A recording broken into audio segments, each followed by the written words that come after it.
तो दोस्तों, अगर आप ऑटो बॉडी और पेंटिंग में जस्ट शुरुआत कर रहे हो तो कुछ चीज़ें और कुछ टूल्स मैं आपको बताऊंगा जो आपको मालूम होने ही चाहिए। वो आपके पास नहीं रहेंगे तो भी चलेगा, आप उनमें बाद में इन्वेस्ट करेंगे वो भी चलेगा, लेकिन ऐसी चीज़ें ऑटो बॉडी और पेंटिंग में होते हैं ये आपको मालूम होना चाहिए अगर आप ऑटो बॉडी और पेंटिंग में आगे जाना चाहते हो तो। क्योंकि जब आप ये चीज़ें एग्जिस्ट करते हैं वो जानते हो तो बाद में ये सब चीज़ें आपकी लाइफ जो है वो आसान कर देंगे और ऑटो बॉडी और पेंटिंग में आप बहुत आगे तक जा सकोगे। मेरा नाम है रायसन और मैं हूँ एक ऑटो बॉडी और पेंट एक्सपर्ट, ऑथर और इंस्ट्रक्टर, और ऑटो स्प्रे पेंट लर्निंग पे आपका स्वागत है। तो चलिए वीडियो शुरू करते हैं।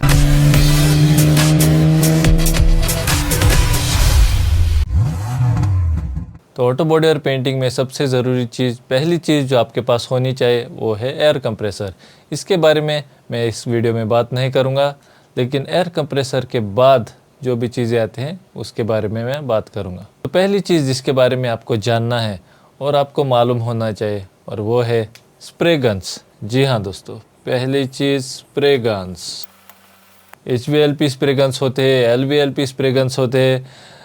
आपको इन स्प्रे गन्स के बारे में थोड़ा रिसर्च करना है, जानना है, क्योंकि ऑटो बॉडी और पेंटिंग में ये एक सबसे ज़रूरी टूल है। इसके बारे में मैंने ऑलरेडी बहुत सारे वीडियोस बनाए हुए हैं जिसका लिंक मैं एंड स्क्रीन में डाल दूंगा, आप बाद में उधर जाके वो सब वीडियोस चेकआउट कर सकते हो। तो दूसरी चीज़ जो आपको जाननी है वो है, बहुत ही ज़रूरी चीज़ है दोस्तों, और वो है सैंड पेपर्स।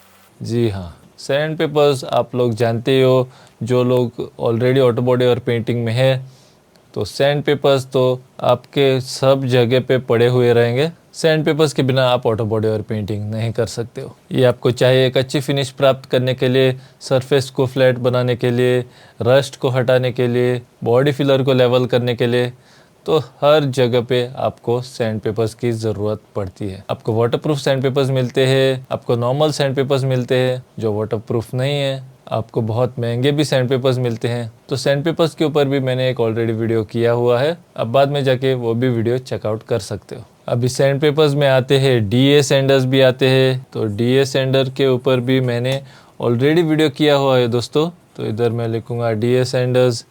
तो ये सब चीज़ें एग्जिस्ट करती हैं, वो आपको मालूम होना चाहिए।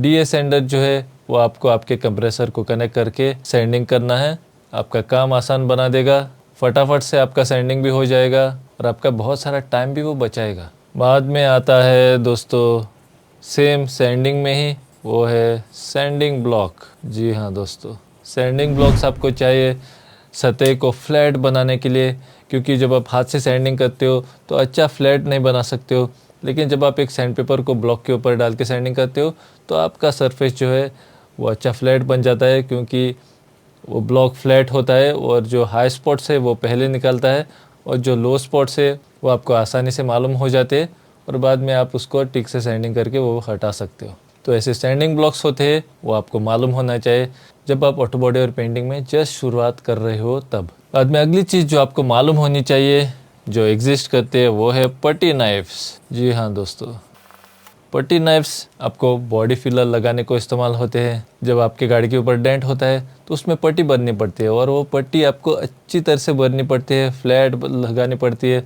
तो वो लगाने के लिए आपको चाहिए पड़ता है पट्टी नाइफ्स। ये पट्टी नाइफ्स प्लास्टिक के आते हैं, ये पट्टी नाइफ्स मेटल के आते हैं, बहुत सारे टाइप के पट्टी नाइफ्स आते हैं। जो मेटल के पट्टी नाइफ्स आते हैं वो बहुत ही सस्ते होते हैं, जो प्लास्टिक के आते हैं वो थोड़े एक्सपेंसिव पड़ते हैं और उनकी अवेलेबिलिटी भी थोड़ी कम होती है। लेकिन जो मेटल पट्टी नाइफ्स है वो आपको कहीं भी हार्डवेयर शॉप पे आसानी से मिल जाते हैं। ये जब आप वॉल पेंटिंग करते हो उसके लिए भी इस्तेमाल होते हैं, वो सेम पट्टी नाइफ्स है। तो ऐसे पट्टी नाइफ्स एग्जिस्ट करते हैं, वो आपको मालूम होना चाहिए। बाद में नेक्स्ट चीज़ जो आती है वो है दोस्तों, सिक्स्थ चीज़ वो है मास्किंग टेप्स। जी हाँ दोस्तों, जब आप एक पेंट जॉब कर रहे हो और जब आप पेंट स्प्रे करते हो तो पेंट स्प्रे के ऊपर आपको कंट्रोल नहीं रहता है। मतलब अगर आपको सिर्फ यही साइड पेंट स्प्रे करनी है तो आप एक स्ट्रेट लाइन ड्रॉ नहीं कर सकते हो, या आपका पेंट इधर भी गिरेगा उधर भी पड़ेगा। तो जहाँ भी आप नहीं चाहते हो कि आपका पेंट लगे उस जगह पे आपको कवर करना पड़ता है। मतलब आपको मास्किंग पेपर लगा के वो चीज़ को कवर करना पड़ता है। आप मास्किंग पेपर के जगह प्लास्टिक भी इस्तेमाल कर सकते हो, जो भी आप इस्तेमाल करते हो, तो वो मास्किंग पेपर लगाने के बाद वो मास्किंग पेपर आप कैसे चिपकाओगे, तो उसके वजह से आपको चाहिए पड़ते हैं मास्किंग टेप्स। तो अब पेंट की बॉर्डर हो गई, जहाँ भी आप नहीं चाहते हो कि आपका पेंट लगे, वहाँ आपको अच्छी तरह से मास्किंग पेपर लगा के उसके ऊपर मास्किंग टेप लगा के वो एरिया को कवर करना है। जैसे कि आपकी हेडलाइट, आपका रेयर व्यू मिरर, आपके ग्लास, आपके विंडशील्ड, तो उनको आप जब अच्छी तरह से कवर करते हो, पेंट स्प्रे करने के बाद आप उनको हटा के एक अच्छी फिनिश प्राप्त कर सकते हो। तो ऐसे मास्किंग टेप्स और मास्किंग पेपर रहते हैं, वो आपको मालूम होना चाहिए जब आप जस्ट शुरुआत कर रहे हो तब। बाद में नेक्स्ट आता है दोस्तों 8वीं चीज़, वो है टैग क्लॉथ। अब ये टैग क्लॉथ कहाँ से आ गया? टैग क्लॉथ क्या है? टैग क्लॉथ वो है दोस्तों, लास्ट चीज़ जो आप करते हो पेंट को स्प्रे करने से पहले, वो है आपको टैग क्लॉथ का इस्तेमाल करना पड़ता है। जब आपका सतह रेडी है पेंट लगाने के लिए और आप पेंट मिक्स करते हो, पेंट स्प्रे गन के अंदर डालते हो और पेंट गन को रेडी रखते हो, लास्ट चीज़ जो आपको करनी है वो है एक टैग क्लॉथ जो है वो लेके आपके सतह को वाइप करना है। ये टैग क्लॉथ जो है वो कोई धूल, लिंट, बग्स या कोई भी ओवर स्प्रे अगर आपके सरफेस के ऊपर है उसको हटा दे। ये बेस कोट के बीच में भी आपको वाइप करना पड़ता है एक अच्छी फिनिश प्राप्त करने के लिए, क्योंकि ये सब ओवर स्प्रे को अच्छी तरह से हटाता है। बहुत ही इंपॉर्टेंट रोल प्ले करता है, कोई इसके बारे में बात नहीं करता है, लेकिन बहुत ही इंपॉर्टेंट चीज़ है टैग क्लॉथ। आसानी से आपको पेंट शॉप के ऊपर मिल जाएगा।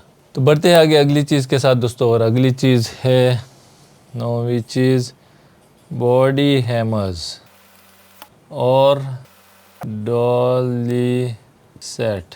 बॉडी हैमर्स और डॉली सेट मतलब जो हैमर्स राउंड शेप के हैमर्स, स्क्वायर शेप के हैमर्स आते हैं, और डॉली से बहुत शेप के डॉली रहते हैं जो आपको पैनल के पीछे ऐसे रख के ऊपर से उस हथौड़े से पैनल को लेवल बनाना पड़ता है। पैनल बीटिंग भी उसको कहते हैं। तो ऐसे टूल्स आते हैं दोस्तों जो आपको एक हाथ पैनल के अंदर डाल के उसको पकड़ के रख के दूसरे साइड से राउंड वाला हैमर है, स्क्वायर वाला हैमर है, उससे पैनल को बीट करके पैनल को लेवल बनाना पड़ता है। तो ऐसे हैमर्स और डॉयली सेट मिलता है, ये आपको मालूम होना चाहिए जब आप जस्ट शुरुआत करते हो तब। जो ऑलरेडी ऑटो बॉडी और पेंटिंग में है वो ये सब चीज़ें इस्तेमाल करते रहेंगे और ये लोग इसके बारे में ऑलरेडी जानते हैं। तो बढ़ते आगे अगली चीज़ के साथ दोस्तों, अगली चीज़ और वो है स्टड वेल्डर और स्लाइड हैमर। जी हाँ दोस्तों, बहुत ही ज़रूरी टूल है। अगर आप खुद से डेंट को बाहर निकालना चाहते हो तो ये बहुत ही ज़रूरी टूल हो जाता है। ये आपको पैनल को कट किए बिना पैनल को बाहर निकालने को मदद करेगा। आपको पिंस सरफेस के ऊपर वेल्ड करके उसको स्लाइड हैमर लेके पुल करके डेंट को आप आसानी से बाहर निकाल सकते हो। बहुत ही अच्छा टूल है, इसको यूज़ करने को बहुत ही मज़ा आता है मुझे। जैसे कि कार का पोल हो गया, अगर आपके कार के पोल के ऊपर डेंट आ जाता है तो आप उसको अंदर के साइड से पुश नहीं कर सकते हो, तो उस टाइप की कंडीशन में आपको ऐसा स्टड वेल्डर लेके वेल्ड करके उस डेंट को अच्छी तरह से बाहर निकालना है। तो इसके लिए इस्तेमाल होते हैं ये स्टड वेल्डर और स्लाइड हैमर।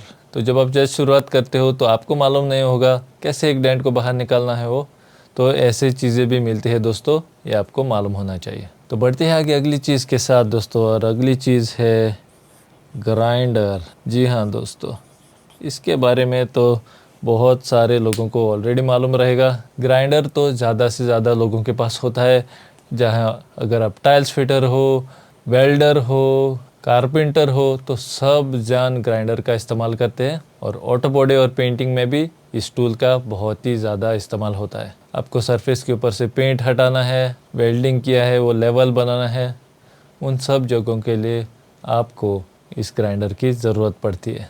बहुत ही इंपॉर्टेंट टूल है दोस्तों, one of my favourite tools है, लेकिन बहुत डेंजरस टूल भी है। तो सेफ्टी प्रोटेक्शन आपको डाल के इसको इस्तेमाल करना है। बढ़ते हैं आगे अगली चीज़ के साथ, और अगली चीज़ है जो हर घर में होता है दोस्तों, हर घर में। गैस कीजिए क्या है वो? जी हाँ दोस्तों, अगली चीज़ ड्रिल मशीन। ये हर घर में होता ही है दोस्तों, ये तो आपको ऐसे मालूम करने की ज़रूरत नहीं है। अगर आप ऑटो बॉडी और पेंटिंग में नहीं भी हो तो ड्रिल के बारे में आप ज़रूर जानेंगे। तो होल करने के लिए इस्तेमाल होता है, वो भी एक ज़रूरी टूल है ऑटो बॉडी और पेंटिंग में। तो अगली चीज़ जो है वो है हीट गन। तो अगली चीज़ है हीट गन। तो हीट गन सबसे पहले यूज़ होता है दोस्तों जब आप एक कार के ऊपर पेंट लगाते हो या बाइक के ऊपर पेंट लगाते हो तो उसके ऊपर स्टिकर्स रहते हैं, डिकैल्स रहते हैं। तो ये स्टिकर्स और डिकैल्स निकालने के लिए आपको हीट गन का इस्तेमाल करना पड़ता है।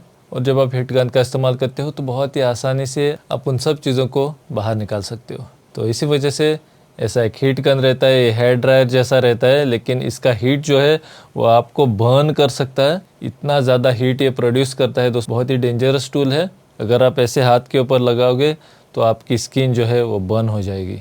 तो बहुत ही ध्यान से आपको इसको इस्तेमाल करना पड़ता है। लेकिन जब आप जस्ट शुरुआत कर रहे हो तो इस टूल के बारे में आपको मालूम होना चाहिए। तो बढ़ते हैं आगे लास्ट टूल के साथ। लास्ट टूल, और लास्ट टूल है दोस्तों बफिंग मशीन। जी हाँ, बफिंग मशीन इस्तेमाल होता है पॉलिशिंग के लिए। जब आप कलर सैंडिंग करते हो तो उसको पॉलिश करके फिर से शाइन वापस लाने के लिए इसका इस्तेमाल होता है। आपके पेंट को फिनिशिंग देने के लिए इसको इस्तेमाल किया जाता है। आपको मिरर टाइप फिनिश चाहिए तो इस बफिंग मशीन का उसमें बहुत बड़ा हाथ होता है। इसके ऊपर आप वूल पैड लगा सकते हो, स्पॉन्ज पैड लगा सकते हो, और ऐसा वाला टूल मिलता है। ये आपको जब शुरुआत कर रहे हो तो मालूम होना चाहिए। अगेन एक बहुत ही ज़रूरी टूल होता है। तो ये सब टूल्स या चीज़ें जो मैंने इस वीडियो में बताए हैं, ये टूल्स जैसे हैं, तो ये सब आपको मालूम होने चाहिए जब शुरुआत कर रहे हो तब। तो इस वीडियो में मैंने टूल्स के बारे में बात की है। अगले वीडियो में मैं प्रोडक्ट्स के बारे में बात करूँगा, जैसे कि पेंट्स और वो सब जो एक जस्ट शुरुआती को मालूम होनी चाहिए। तो चैनल को सब्सक्राइब नहीं किया है तो सब्सक्राइब कीजिए और उस बेल आइकन को दबाएं ताकि मेरे लेटेस्ट वीडियो का नोटिफिकेशन आपको आ जाए और ऐसे आपको कोई भी मेरा नया वीडियो मिस नहीं होगा। और ये पर्टिकुलर वीडियो अगर आपको यूज़फुल लगा है तो लाइक और शेयर ज़रूर कीजिएगा। तब तक के लिए मैं आपको मिलूँगा मेरे अगले वीडियो में। Bye and take care.